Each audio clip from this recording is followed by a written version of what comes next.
Bueno, vamos a ver el tema de cómo consideramos cada carga que entra acá adentro. O sea, qué carga vamos a tomar para calcular el empuje. Esto es empuje activo. Si fuese pasivo sería lo mismo, pero con otro ángulo de rotura. ¿Sí? Bueno, entonces, tenemos una carga Q1 que va a 9 metros y después va una carga Q2. Hacemos como que no existe la napa, decimos, bueno, no te vemos por ahora, entonces se nos va a complicar con la napa, y vamos a comenzar con el suelo de abajo. Primero, lo que vamos a hacer es que nuestra cuña de falla va a ser la suma de, en este caso para empuje activo, va a ser 45 más phi sobre 2. Y vamos a empezar por el suelo de abajo porque vamos a empezar al bordecito del muro. Acá. Entonces, para dibujar ese ángulo, venimos acá abajo y vienen. Es como que de inicio tenemos 45 y le sumamos la mitad de phi, que en este caso es 25, y nos queda, ¿vieron?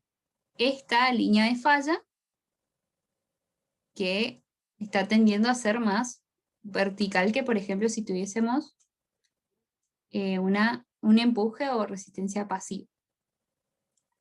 Después, venimos a donde se unen los dos estratos y vamos a trazar, desde ese punto donde se intersectan, vamos a trazar otra línea de falla que va a ser 45 más phi1 dividido 2, que en este caso phi1 es 30.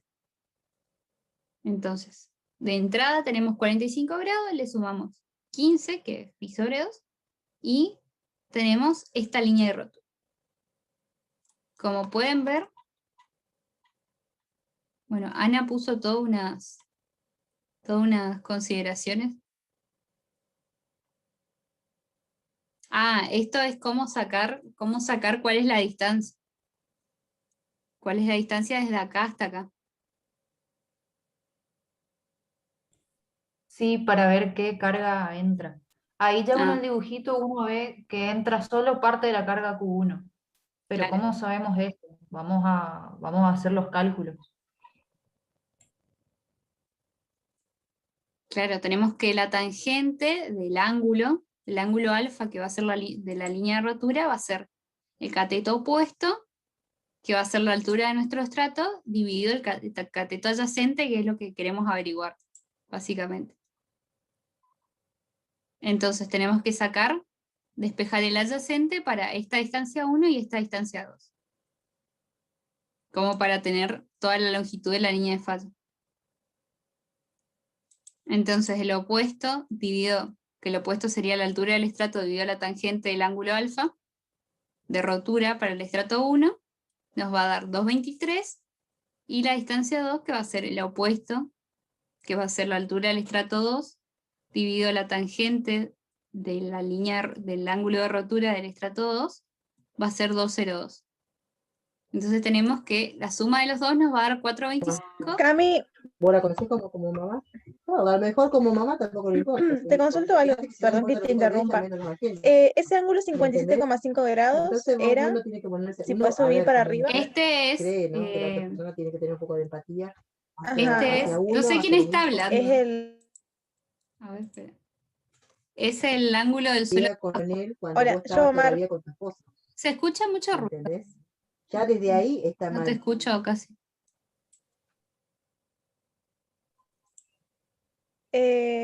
No, que te preguntaba ese ángulo, ¿Y ajá. capaz? Y 57,5. capaz que sí. Es Ujú. 45 Viste que grados más Quería ver de dónde es. él viene también y el phi mal 2, creo también. que es 25, entonces sería 25 dividido 2.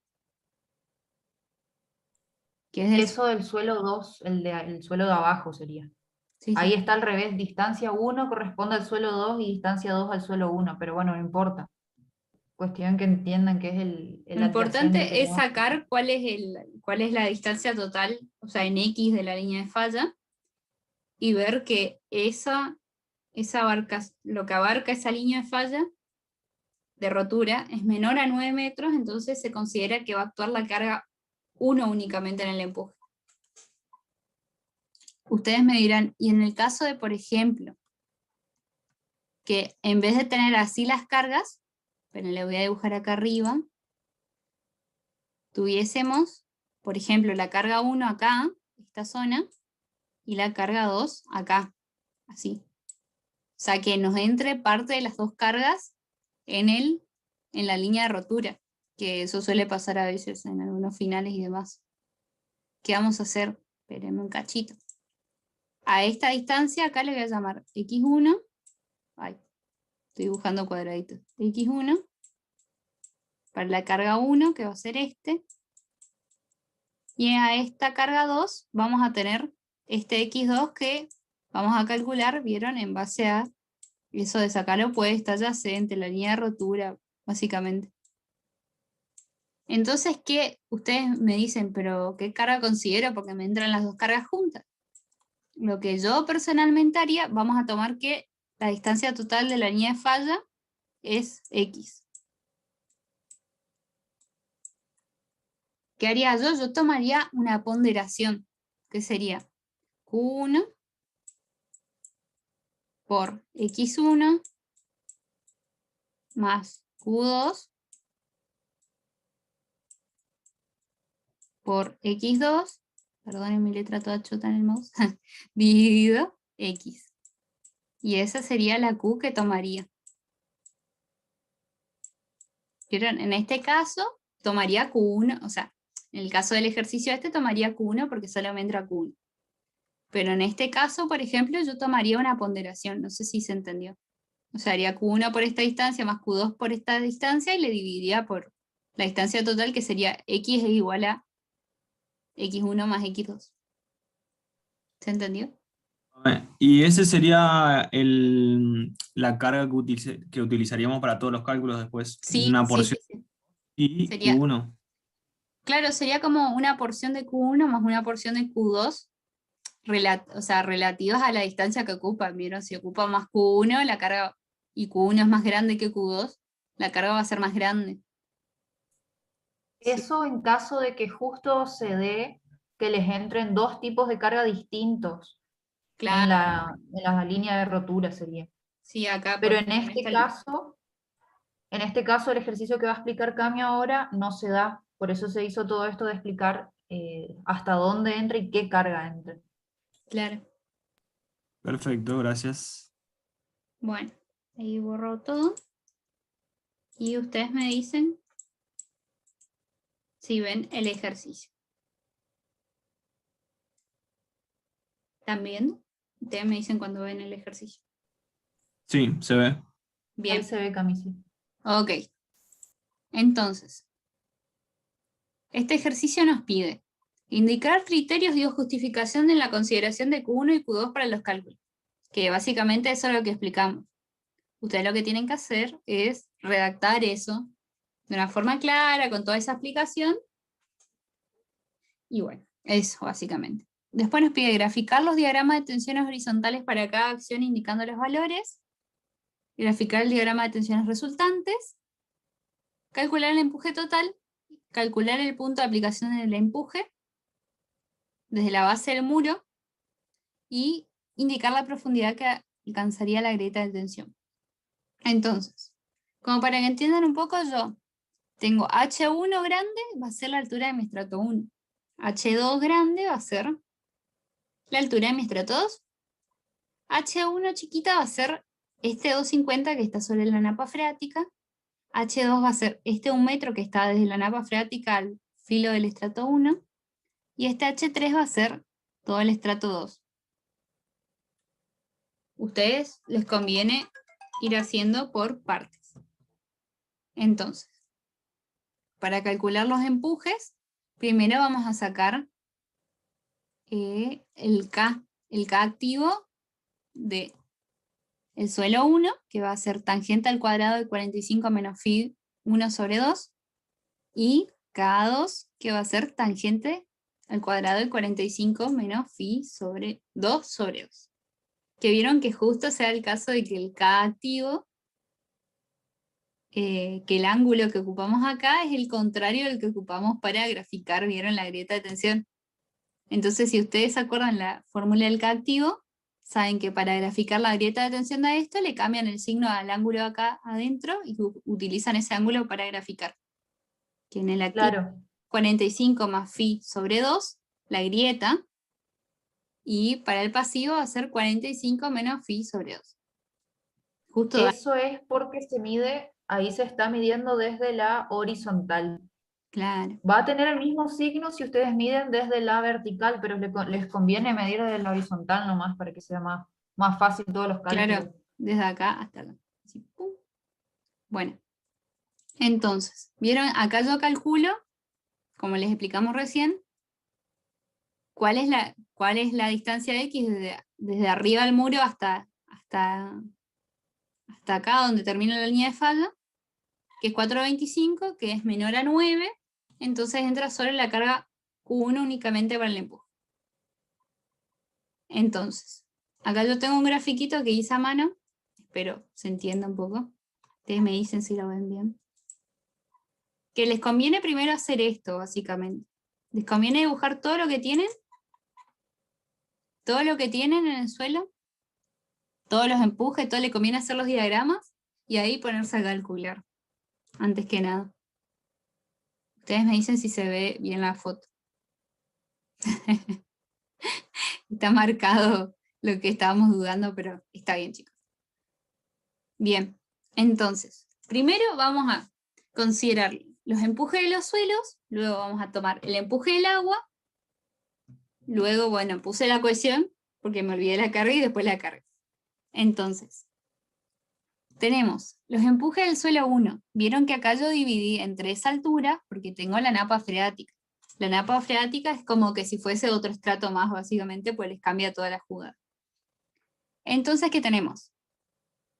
Que el empuje del suelo 1 a nivel de la napa freática va a ser igual al gamma del suelo 1 por esta primera altura 1 por el K activo 1. K1, le puse K1.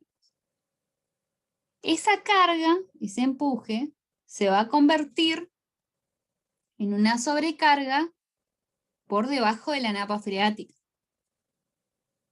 O sea, este suelo que no está sumergido acá arriba de la napa, se va a convertir en como una sobrecarga, como si fuese una Q, para el resto de lo que está debajo de la napa. Entonces, la sobrecarga va a ser igual a gamma 1 por H1. Entonces, va a ser constante y va a ser la carga, que va a ser gamma 1 por H1 por K1 para este pedacito de estrato que está sumergido. Y luego esa misma sobrecarga que está acá arriba, que va a ser gamma 1 por H1, va a actuar como sobrecarga también en el estrato 2 y va a ser igual a gamma 1 por H1, que va a ser Q, por K2, por el K activo 2. O sea, estamos analizando el primer pedacito de suelo este. Voy a dibujar este. Este pedacito de suelo se va a convertir en una sobrecarga para esta parte y para esta. ¿Hasta ahí vamos? Después, el suelo sumergido del estrato 1, el empuje que va a ofrecer la parte que está sumergida, va a ser gamma 1 sumergido, que va a ser o sea, que gamma sumergido es gamma saturado menos gamma del agua, por H2, que es la altura esta que está sumergida sobre la napa, por el coeficiente de empuje activo 1. ¿Sí? Este pedacito. Le voy a dibujar con otro color. Acá, este pedazo. Esto acá, gamma 1 sumergido por H2, se va a convertir en una carga Q que va a actuar, una sobrecarga que va a actuar después sobre el estrato 2. ¿Sí?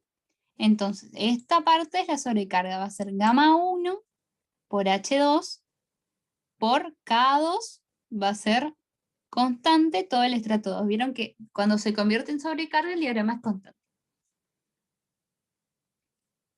Claro, es gamma 1 sumergido. Vieron que acá tenemos gamma 1 común en la primera parte, que está sobre la napa, que después se va convirtiendo en sobrecarga, y después la parte del suelo 1 que está bajo la napa se trabaja con gamma sumergido. Después tenemos el suelo 2 que está todo sumergido y cuyo empuje va a ir desde 0 hasta este valor y va a ser gamma 2' sumergida, o sea, gamma sumergido de este suelo, que va a ser gamma sat menos gamma del agua, por H3, que está a altura de este estrato, por K2, por el coeficiente de empuje del suelo 2. Y después ven que el agua no lleva el coeficiente de empuje ni nada por el estilo, porque el agua empuja siempre con un K de 1, porque vieron que el agua empuja a todas las paredes con la misma intensidad, ya sean horizontales, verticales. Entonces tenemos que desde que comienza la napa, acá le voy a poner azulcito, vamos a tener un diagrama de empuje del agua constante y que a esta altura, siempre calculen en todas las alturas, a esta altura tenemos que va a ser gamma del agua por H2, y a esta altura tenemos que el empuje, la presión que se va a estar dando, va a ser gamma del agua por H2 más H3. O sea, va a ser el total, H1 y H3. Es un diagrama lineal, como dicen.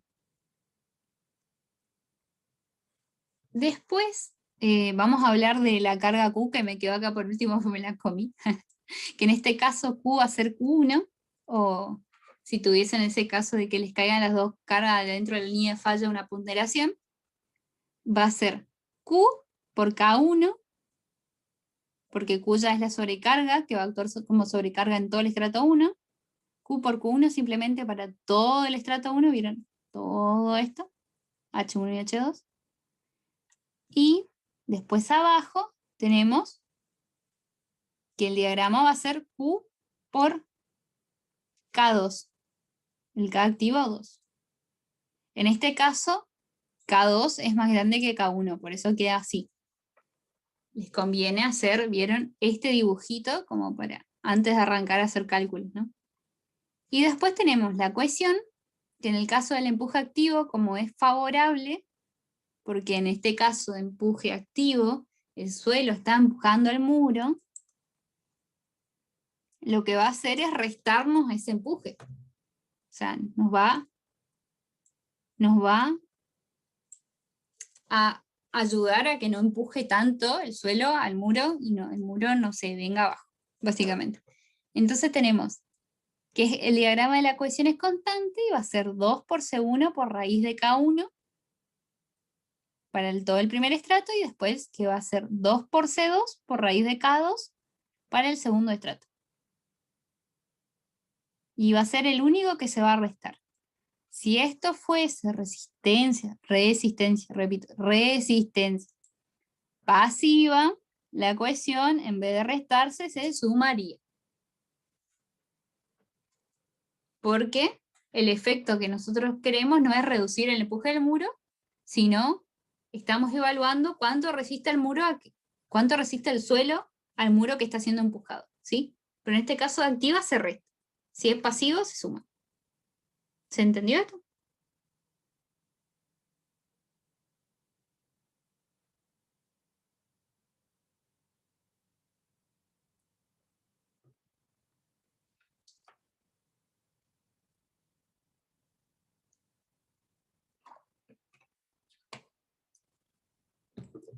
¡Ey, póngale onda! Bueno, Ahí Sí, se hubo entiende. una Ok. manito para arriba. che, póngale onda, chicos. Yo estoy tratando de entenderlo. ¿Entendieron ahí? O sea, ¿esto se entendió? ¿Vieron cómo? O sea, entiendo que la cohesión aporta resistencia al suelo, pero en ese caso, por ejemplo, el peso propio del mismo suelo también aporta resistencia. A ver, esto es empuje activo. ¿no? No puede ser, pero en el caso de considerarlo pasivo. Si es pasivo, a ver, todos estos diagramas se van a sumar. ¿Por qué? Porque nosotros estamos evaluando que el muro está siendo empujado y el suelo va a resistir y va a hacer que el muro no se vuelque, ¿no? Y en ese caso, la cohesión, para que nos dé un efecto favorable, porque la cohesión siempre es favorable, ya sea que estén empujando al muro o estén el suelo empujando al muro. Sería si el muro está siendo empujado o el suelo empuja al muro. No, claro, como dice Ana, no es que uno considera pasivo o activo, es de una u otra forma. Si, por ejemplo, en algún final les dicen que hay una carga en un puente que está empujando al muro, saben que lo que tienen que evaluar es cuánto resiste el muro, el suelo que está detrás del muro, a ese empuje. Y ahí lo que van a tener que hacer es considerar que es un empuje pasivo, porque el muro está siendo empujado y está empujando el suelo, y la cohesión va a ser positiva. Pero si en cambio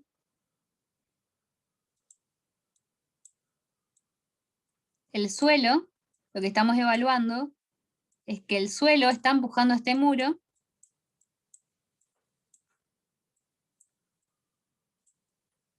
la cohesión que va a hacer nos va a retener que esta tierra,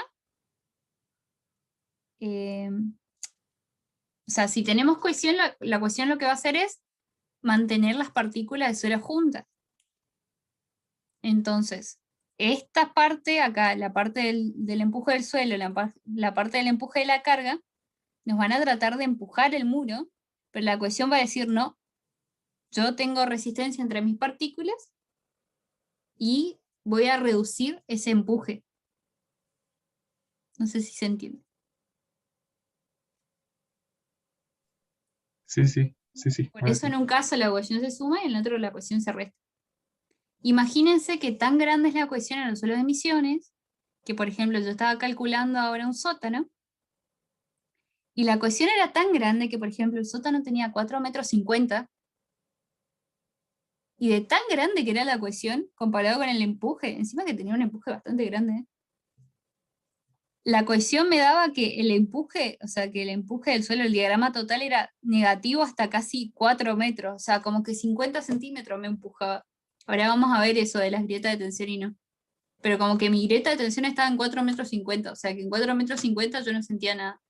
Por eso ustedes suelen ver a veces que acá en el suelo colorado, ¿no? Hay como que cortes horizontales que son de 4,50 metros, 5 metros sin sostener, o sea, taludes cortados verticalmente, y no se caen, porque la cohesión es muy elevada. Te quiero hacer una pregunta ahí. Nosotros cuando, en ese caso, cuando tenemos un empuje negativo, significa que no hace falta, por ejemplo, hacer un apuntalamiento o algo, porque no se va a derrumbar supuestamente Claro, en la hasta esa. excavación. Claro, a ver, esperen, voy a hacer un dibujito. Ahora, ¿qué pasa? ¿Qué pasa cuando ese empuje es cero? ¿Existe o no derrumbe? O sea, ¿tenemos una certeza de lo que va a pasar o no? Ah, esperen.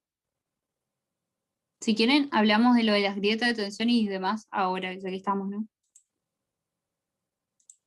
Este es mi muro. Voy a dibujar diagrama de empuje total, o sea, ya todos los diagramas que no, en realidad no es empuje, son tensiones, ¿no? Para empuje tenemos que sacar el área del diagrama. Eso sabe, ¿no? O sea, estos son diagramas de tensiones. Para calcular el empuje lo que hay que sacar es el área del diagrama. O sea, Sí, básicamente sí, eso sí. que, ok, ahí estamos. Bueno, entonces, vamos a evaluar varios casos. Por ejemplo,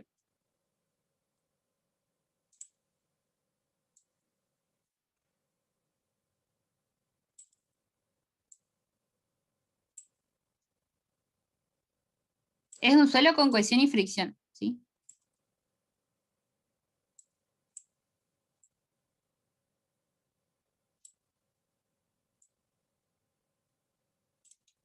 Lo que está del lado, o sea, la liñita que queda del lado derecho es empuje negativo, o sea, que no está empujando básicamente.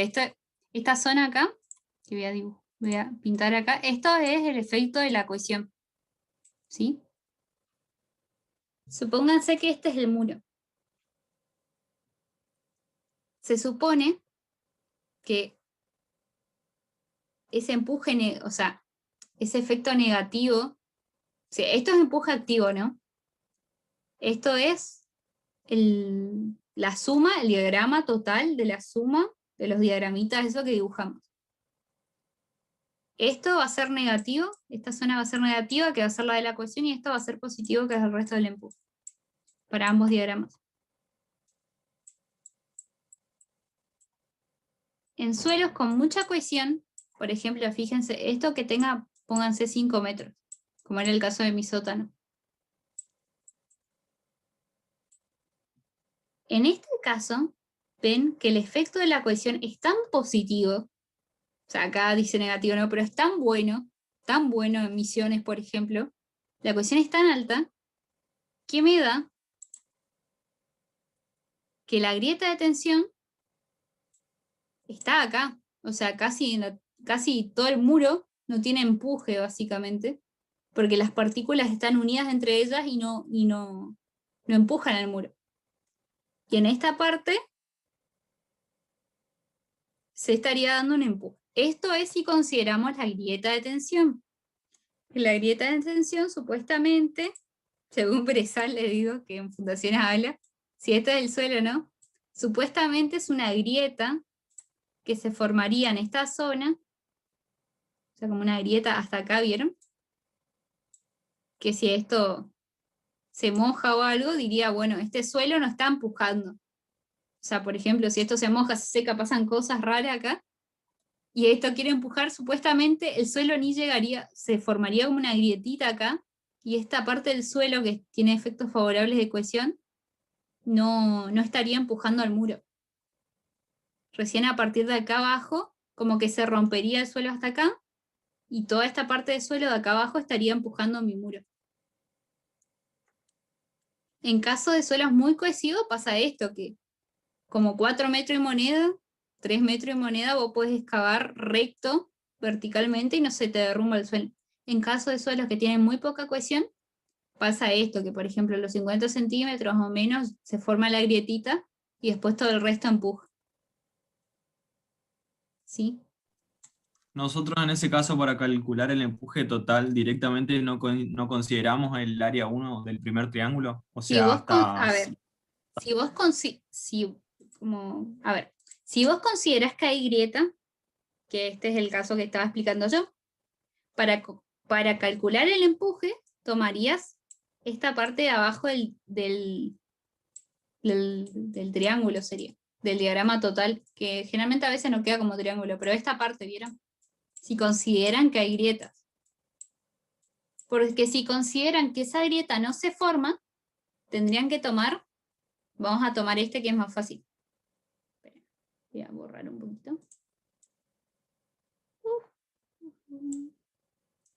Tendrían que tomar,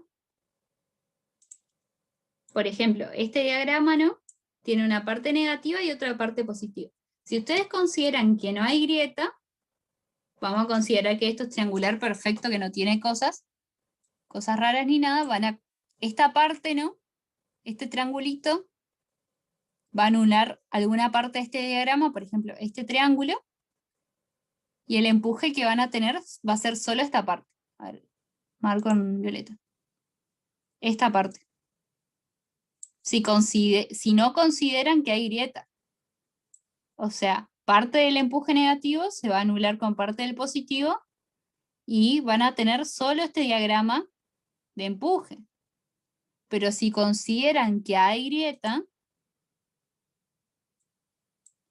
van a tener que tomar todo este, que es mucho más grande. Por eso, generalmente, lo que hace todo el mundo conservador para calcular cosas de suelo es considerar que va a haber grieta, y que parte de la parte favorable de la cohesión no va a anular a parte del diagrama de empuje de abajo, donde se corta acá, ¿vieron? Porque el empuje va a ser más grande si considero que hay grieta. O sea que donde el diagrama se hace 0, va a formarse una grieta y en la parte de arriba del diagrama no va a anular parte del de abajo. No sé si se entiende.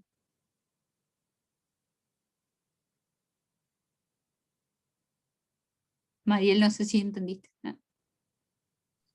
O sea, por ejemplo, si nos piden la altura eh, a la que el talud se puede a la que el suelo puede mantenerse sin desmoronarse, lo conveniente sería hacer la del segundo gráfico, no la de la primera. O sea, hacer O sea, la parte calcular violeta en lo el que, primer. lo que tienen que ver es dónde el diagrama de tensiones se hace 0. Siempre es esa la respuesta sería. Esta. ¿Dónde se hace 0? De acá hasta acá. Y ahí se hace 0. Uy. En este caso, de acá, estos son Claro, dos. eso sería donde se sustenta solo la parte del Claro, suelo. claro, ahí se Ah, estaría sustentando solo porque la ecuación es tan positiva, tan buena que hace que se sustente solo eso. claro, a mí lo que por ahí me queda duda es en el segundo gráfico, es en donde se compensan los empujes, que se hace 0. Claro. Qué estaría Acá, pasando en ese acá lo que estaríamos es mi duda? considerando Porque es que eso no nos se... piden que calculemos varias veces, o sea, la posición de donde el empuje es 0. A ver, el empuje es... A ver, si ustedes consideran que no hay grieta, de tensión, el empuje se va a compensar y el diagrama de empuje que les va a quedar va a ser a partir de acá hasta abajo, porque este triángulo se va a compensar con este y este va a ser su empuje resultante. O sea, básicamente el empuje se va a neutralizar entre estos dos triángulos, ¿no? Si consideran que no hay grieta. Si hay grieta, cuando el diagrama de tensiones se hace 0, todo esto que está en verde, toda esta altura, sería el diagrama de empuje total que tendrían que considerar ustedes para calcular el empuje total. Ah, perfecto. Sí, ahí por ahí me queda un poco más claro. Esperen, Perfecto. voy a borrar un poco todos los dibujos. Voy a poner un diagrama cualquiera. A ver, yo hago un diagrama así, ¿no? Pero les puede dar una cosa rara como les voy a mostrar ahora que me da el total. Pero, a ver, pónganse, este es un diagrama. Entonces, no, con grietas no se compensan las áreas. Si consideras que hay grieta, vos decís que acá por la grieta se parte este diagrama y esto, chau, te olvidás de la parte negativa de la ecuación y considerás todo esto como tu empuje. Considerar con grieta es más conservador porque te da un empuje más grande. En cambio, si consideras esto es con grieta, y si consideras que no hay grieta, vos vas a estar tomando como que si la parte de arriba se compensa, esta parte de arriba se compensa con esta de abajo, y tu empujecito, tu diagrama de empuje, que vas a tener que calcularle el área, va a ser la parte de esta de abajo. Por eso siempre se toma que tiene, o sea, a menos que la consigna le diga otra cosa, ustedes siempre tomen como que tiene grieta. ¿Por qué? Porque les va a dar un empuje más grande, porque el empuje con grieta,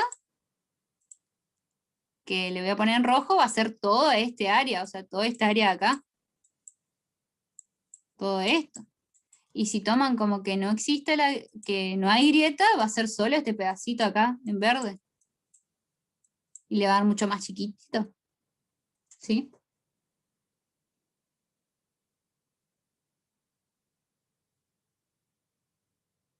Claro, si les dicen que ustedes consideren que tienen grieta.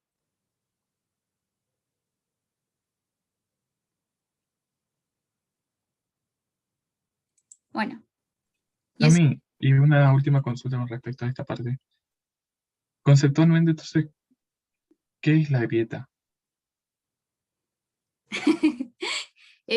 ¿Sabés qué? Ni Bresal lo sabe explicar en fundaciones.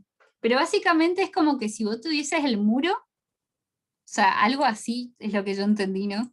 Pero como que es muy vaga el, el concepto, ponele. Es como que consideran que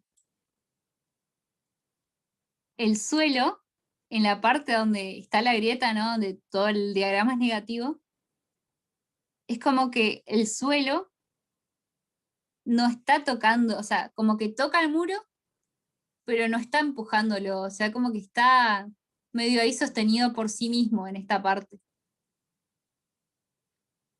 Y después en el resto, o sea, debajo de esa grieta, como que sí va a estar empujando al muro, sería. Eso es como el concepto. Es como que la parte de la cohesión esa que lo retiene, hace que el suelo como que esté en contacto con el muro, pero no lo empuje. Como que pueda que no lo esté tocando tampoco. O sea, es medio, pero algo así.